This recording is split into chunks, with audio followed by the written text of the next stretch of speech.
Good afternoon, everyone. Thank you all for coming to this momentous in-person gathering here today on the UW Tacoma campus. My name is Julia Chow, and I serve as Associate Dean of the Milgard School of Business. We have a very exciting opportunity today to listen, learn, and even ask some questions of Dr. Margaret OMara, renowned professor, author, and much more. At this time, it is my sincere pleasure to introduce you to Dr. Altaf Merchant, the Gary E. and James A. Endowed Dean, and Professor of Marketing in the Milgard School of Business.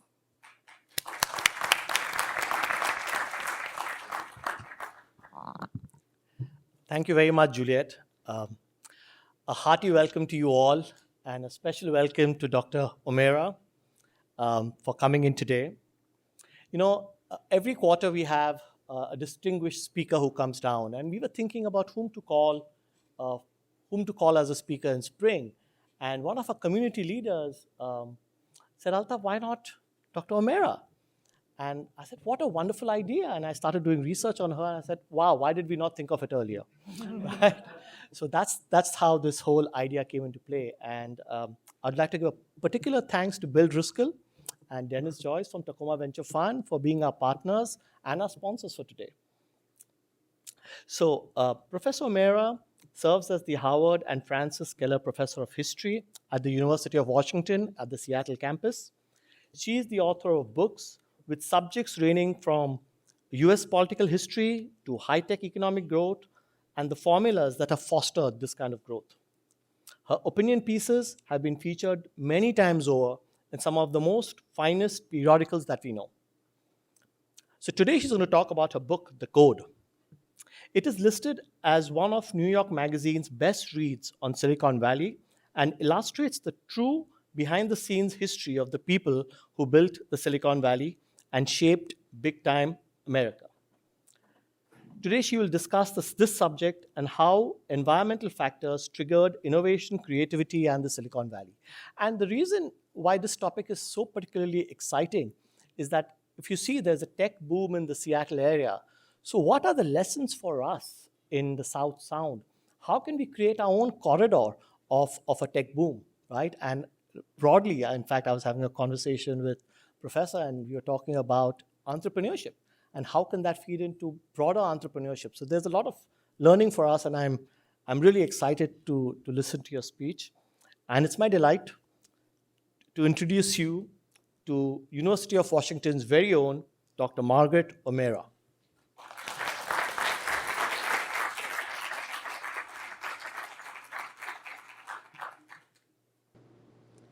Thank you so much, Dean Merchant. Thank you all for being here. It is really a joy to do things in person. I appreciate all that the digital technologies of Seattle and Silicon Valley have enabled us to do over the last 2 years in terms of connecting remotely, but I think it also has underscored the importance of the analog, that we still, good old-fashioned communication in person cannot be replicated, even in the metaverse. So I am going to be talking about my book, The Code, which came out 3 years ago, which is a history of Silicon Valley that I wished existed, 20-some years ago when I first moved to the Bay Area in the middle of the dot-com boom. As a history graduate student writing her dissertation, seeing everyone else around me going to work for startups and questioning my life choices. I stuck with it. Turned out that worked out because the dot-com boom then went bust, and I was then supporting my husband who had been working at a startup. But it really got me curious about what made this place tick. And I approached it as someone who was a historian of politics, a historian of business, looking at it as a business phenomenon, and thinking about what are the backstory of how we got to now. But I want to start with a small story about a little boy in Texas in the 1960s. He was growing up in Houston, and every summer he would go and spend the summer with his grandparents on their ranch in West Texas. And he was a little boy growing up at a time when the Apollo astronauts were shooting the moon and landing on the moon. He was down in West Texas in the summertime. You can see all the stars really well because there are no lights. And his grandfather was someone with whom he became very, very close. His grandfather taught him how to be self-reliant, how to do jobs around the ranch, give him responsibility, even when he was too little to really do any of those jobs effectively. But he also encouraged the little boy's excitement about science and electronics. He bought him do-it-yourself electronics kits that he'd play with. And he'd tell the little boy about the longer history behind that's the exploration that was going on right then and there. And it left its impression. As the little boy got older, he would often talk about the grandfather and the summers on that ranch, and what he learned, the old-fashioned things that he learned, and also how he was encouraged to dream and to dream big and think about making what was impossible possible. I'm going to come back to that story later. And you're probably wondering why I'm starting a story about a very future-oriented place by talking about a little boy in Texas. But I begin this because I think looking backwards is an important way, in fact, an essential way of understanding where we are now and what's next. Silicon Valley is a place, and the technology industry generally is a place where everyone is encouraged to think forward. You're building the future. The past doesn't matter. You're making something new. And indeed, that relentless forward thinking and about making the impossible possible has indeed been a critical part of the success of these companies and these industries and these individuals. But they didn't achieve what they achieved in a vacuum. That what happened in Silicon Valley and what has happened in the Seattle-Tacoma area is a product of history.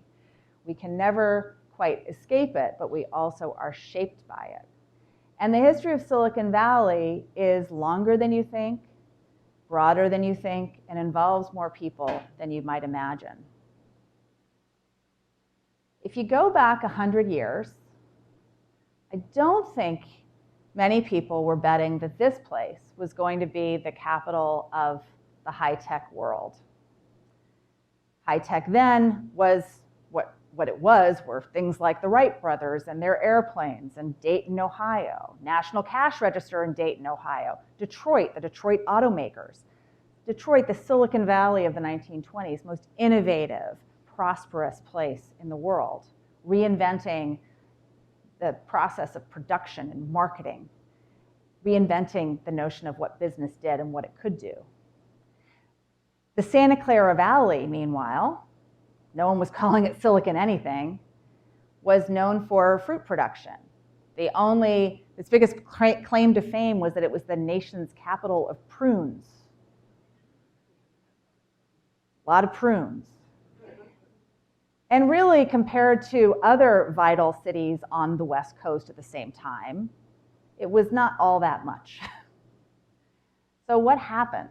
Well, this agricultural valley in California had a couple of things that set it apart. And one of those things was a university founded by a railroad baron, a Gilded Age mogul, a billionaire of the first Gilded Age, Leland Stanford University, which opens in the 1890s.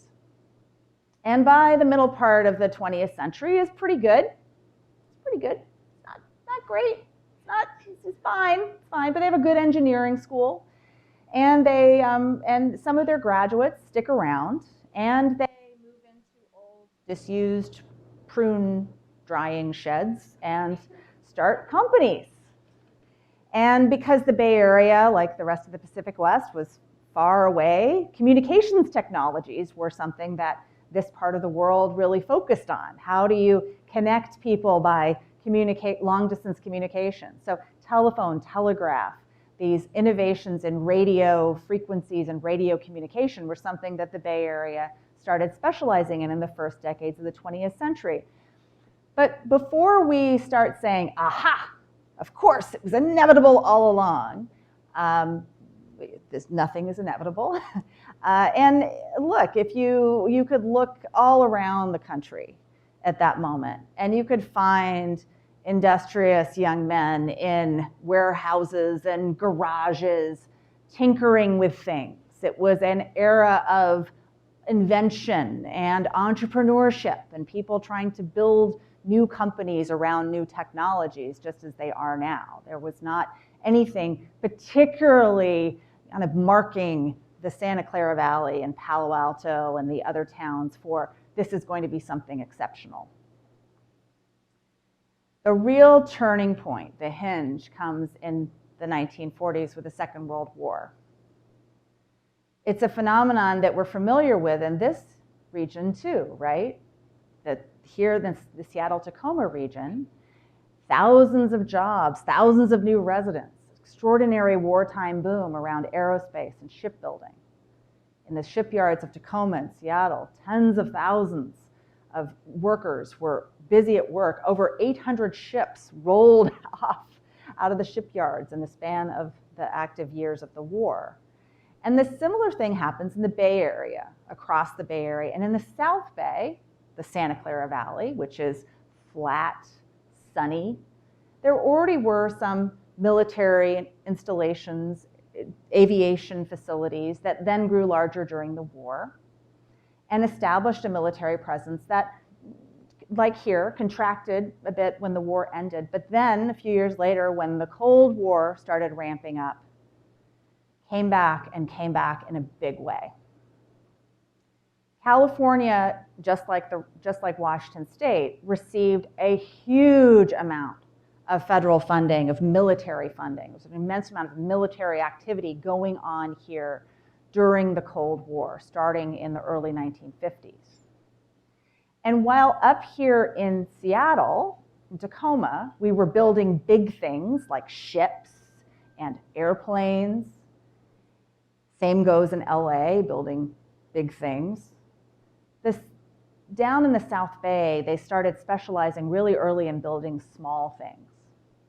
And a catalyst for changing that capital of prunes into a capital of transistorized electronics was the choice by LA-based Lockheed, now Lockheed Martin, to locate its new missiles and space facility in Sunnyvale, which was just down the road from Stanford. Then, it was a former apricot orchard that was bulldozed over and this giant facility was built.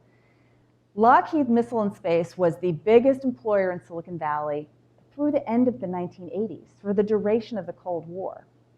This is a big hidden history of the Valley that it kind of falls out of the picture, in part because nearly everything that went on there was top secret.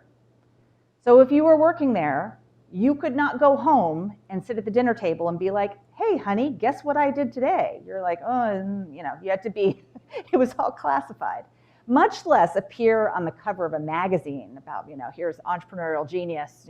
So there's this defense economy that is essentially everything about the electronics economy in the Valley from the 50s into the 60s is mostly centered around building missiles and rockets for the US government. Missile technology and rocket technology, the rockets of NASA, the space race, it's the same technology, right? You need very small, advanced, light electronics, powerful electronics to send things into space, whether it be a bomb or an astronaut.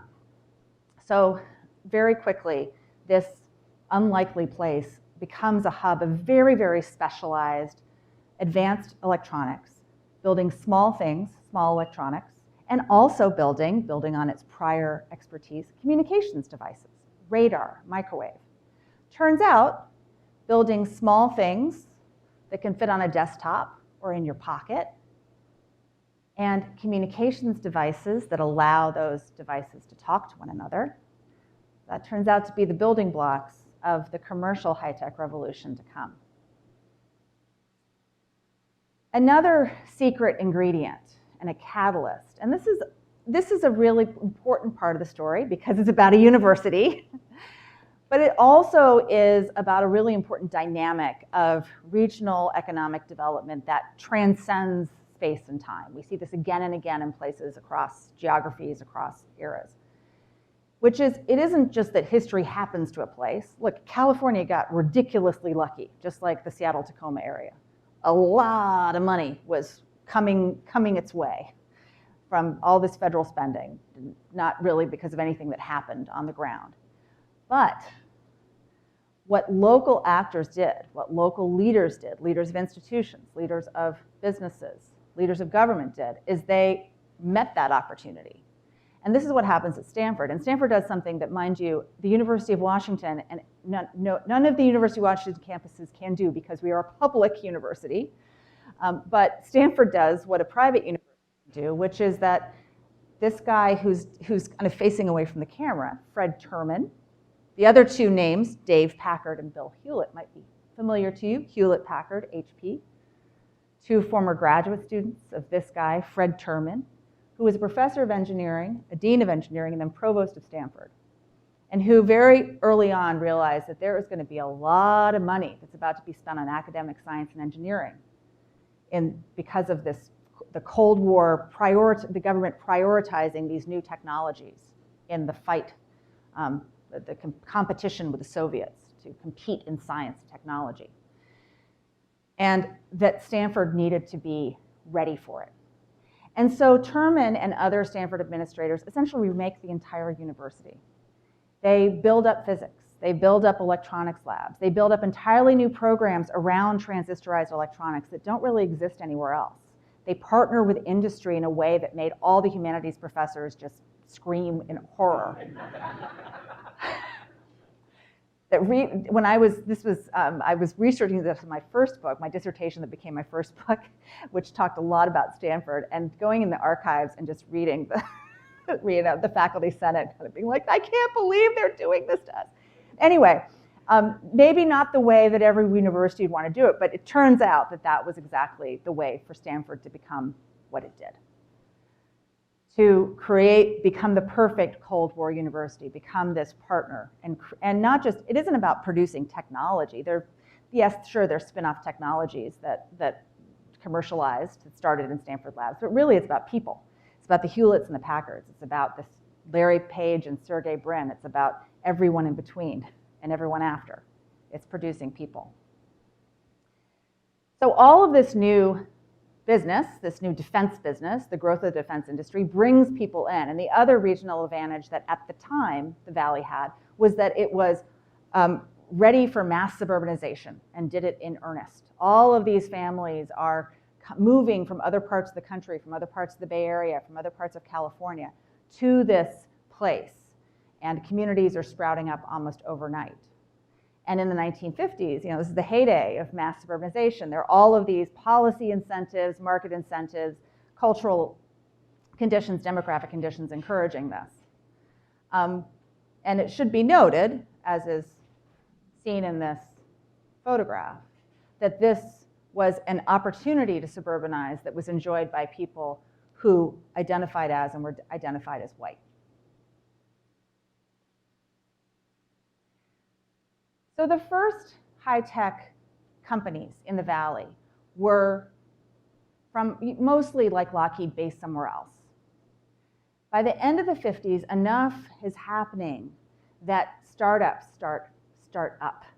And the first, and one of the most legendary, is this one, Fairchild Semiconductor, which is started by 8 engineers who were recruited to come out to California to work for this guy named William Shockley, who was the co-inventor of the transistor, who had invented that at Bell Labs back in New Jersey, AT&T's research lab. But he was originally from Palo Alto, and Fred Terman, that guy from the other picture, was like, come on out. So he does. Turns out Shockley, among other things, is a terrible guy to work for. So all 8 of these guys do something that does not happen in the 1950s. In the 1950s, you do not go and do the startup hustle. That means, one of the guys I interviewed for the book, my last book, said, you don't understand, back then that meant you were weird and couldn't work for anybody. That was not done. This was the age of the organization man, and you go work for a big corporation, and that's success. Get your gold watch at the end. But they all quit. They found outside financing, they started this new company. And I want to pull home in on one of them, this guy, Robert Noyce, who is perhaps one of the more famous of the 8, because in addition to co-founding Fairchild Semiconductor, he goes on to co-found Intel. But Noyce is a great example of who these men were. Yes, they were all men. Yes, they were all white.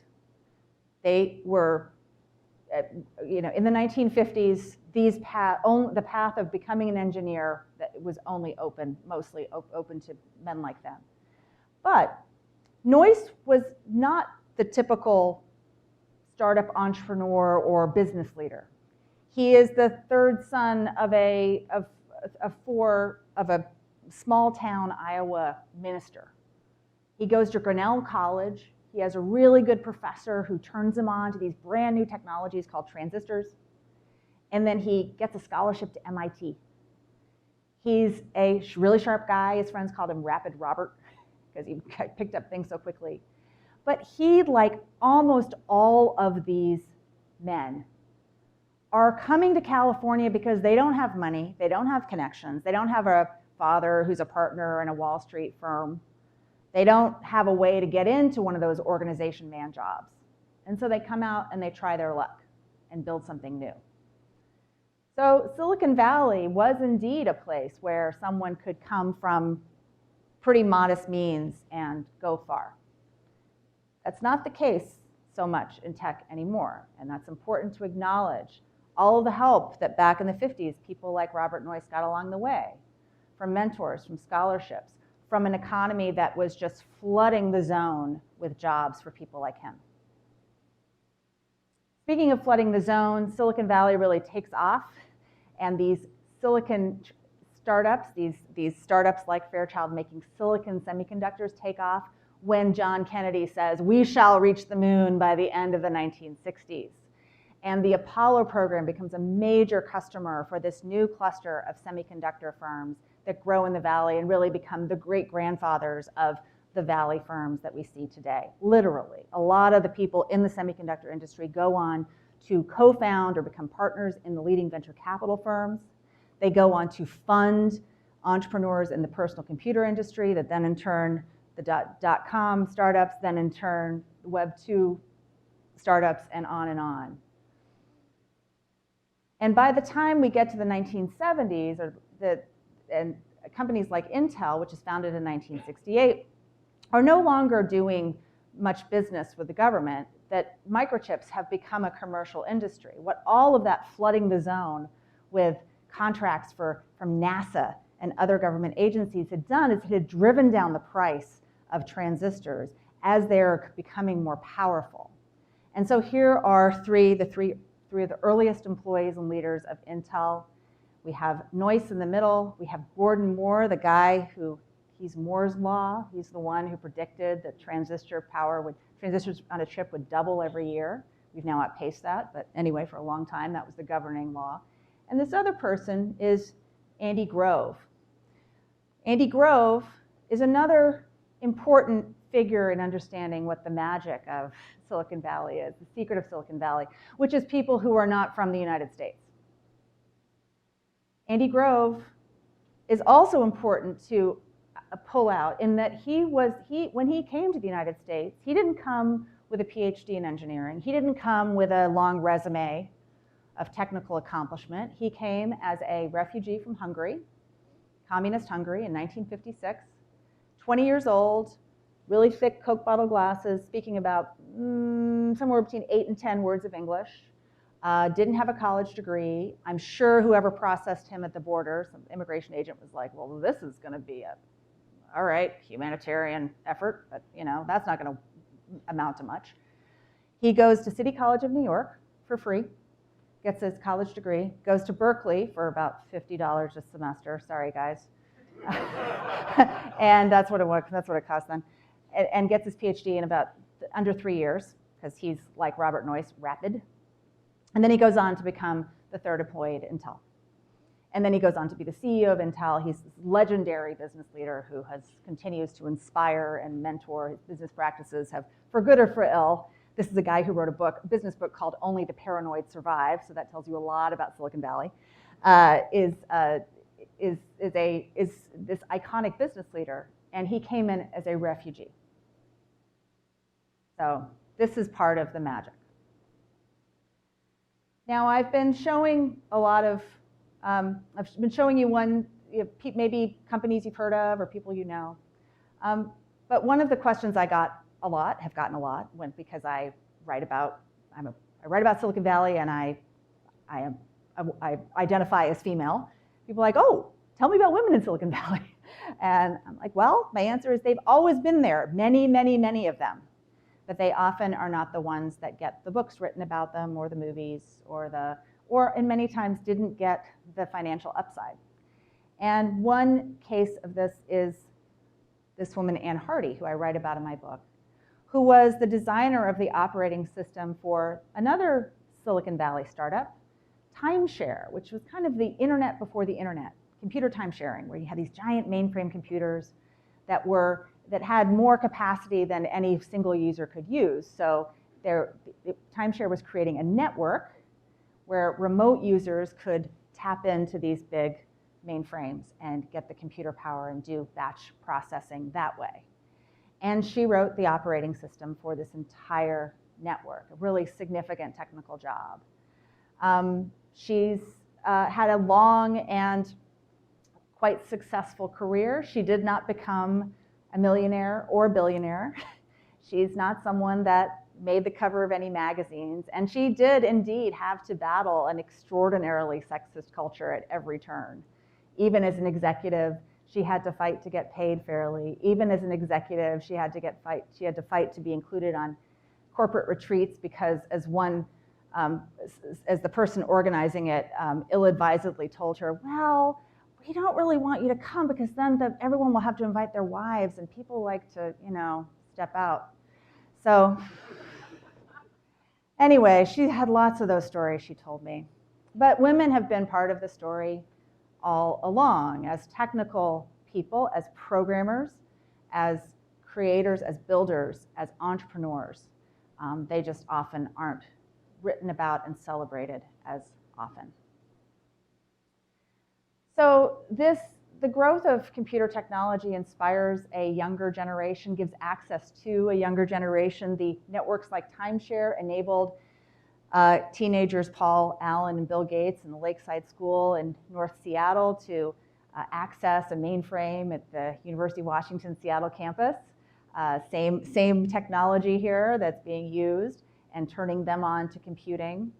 But the mood and the politics have changed by the time we get to the late 60s and 70s, that all of the baby boomers who are going to college during this moment and getting exposed to computing want nothing to do with the military-industrial complex. Instead, they want to take these computers and turn them into something personal, to create something that is more, that empowers individuals, that puts the power of the computer in the hands of the individual, not in a back room of some military agency or in a university or some establishment institution. And so the personal computer, the arrival of this first consumer-facing technologies, computers and video games are really the first two things that Silicon Valley makes that are sold to people rather than to enterprises. And it's the first time that Silicon Valley as a phrase, as a term of art, becomes known and written about in regular newspapers. And by the time we get to the early 1980s, personal computing has taken off so much that it is starting to transform patterns of work, patterns of learning. And the people who are at the helm of these companies are becoming rich, famous, and celebrated. Ronald Reagan celebrated high-tech entrepreneurs in general throughout his presidency. Silicon Valley is growing large at a time when the leaders of the US government are turning more and more towards looking to private sector solutions rather than government solutions. That Reagan is trying to shrink government spending, but also increasing military spending, a lot of which is fueling the growth of disciplines like computer science. Reagan's Strategic Defense Initiative, known as Star Wars. You might have heard of it. It was this very elaborate plan for missile defense that really relied on supercomputing. And among other things, funneled immense amounts of money into academic computer science, building up the state of the art and allowing that discipline to grow and to train more and more and prepare for the next generation of technology. So politics, again, from Cold War spending in the 1950s to the Vietnam era protests of the 1960s and 70s to Reaganism and beyond in the 70s, in the 80s and 90s. Those things are enabling places like Silicon Valley to do what they do. This isn't happening in a vacuum. Politics matters. I had to add this in because this is the full shot of Reagan's speech, which is a really extraordinary moment. And I encourage you to, it's worth looking up on YouTube, especially right now. My gosh. This is a speech that he gives in Moscow at the end of his presidency, his first visit to Moscow. And it is at Moscow State University, audience of hundreds of computer science students. This is the advanced team had initially tried to get the bust of Lenin moved or covered up, and the organizers were like, nope. And so here you are. So Ronald Reagan, the avatar, the champion of free enterprise, the fighter of the communist foe, as is here with Lenin. And what he's talking about to this audience in this speech is about the information revolution that is changing the globe. He knows that this is the end of the Cold War, that the Soviet bloc is crumbling. This is the era of Gorbachev and Glasnost and Perestroika, that the Eastern Bloc countries are shearing off from the Soviet Union's sway. And he's talking to these students about this is the world to come is going to be organized and inspired and opened up by this information revolution. And indeed, after the fall of the Berlin Wall in 1989, and then the end of the Soviet Union in December 1991, the Eastern Bloc that separately was a completely separate technological environment opens up to the rest of the world. And it's happening at the same time that the internet, originally a Pentagon project, just like almost everything else in the early years of this industry, commercializes, enabling companies to start that are commercializing and riding on it and taking advantage of this extraordinary transition of commerce and communication into the online world. And so we have the dot-com boom set off by the IPO of Netscape. We have the e-retailers like Jeff Bezos here in Seattle. We have then shortly thereafter 2 computer science students who, when they were at Stanford, were recipients of a grant that among other things was from DARPA, the Pentagon Advanced Research Agency, one of this sort of part of the general swell in computer science spending that funded Larry Page's research to develop a search engine that became the Google search engine. So the defense business has been everywhere throughout. And then on into Facebook. Again, we're seeing a demographic similarity.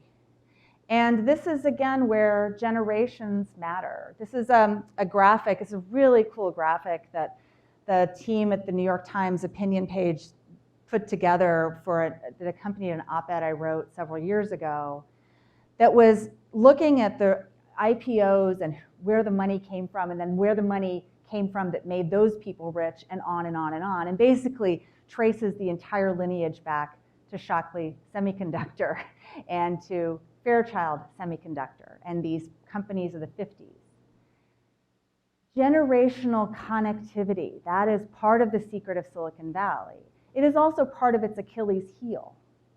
It is part of the reason that venture capitalists' choice to say, I think I'm going to fund someone who kind of looks like the person I funded before. I have a hunch about this person, or they went to this program. That helps, that is part of the secret. It is indeed. I mean, those personal connections, that tacit knowledge, the mentorship, taking people to breakfast and having these other connections that are more ephemeral are part of the network, but they also exclude. It's also why all the faces and the names here are so demographically homogenous. So too, the fact that Silicon Valley grew up in an extraordinarily white place that did actively discriminate and displace people of color. The Valley was full of, it was originally part of Mexico, so of course, many, many Mexican Americans were in the Valley originally. A good number of Asian Americans, multi-generational Asian American communities, and Black Americans. They are not part of this high-tech world. And so this history helps us understand why you have these kind of grim statistics. And we see this reflected in leadership and engineering roles in big tech companies too. But particularly when we think about venture capital and where the money is coming from, the people who are making decisions about who the next winners are, the next generation, that matters.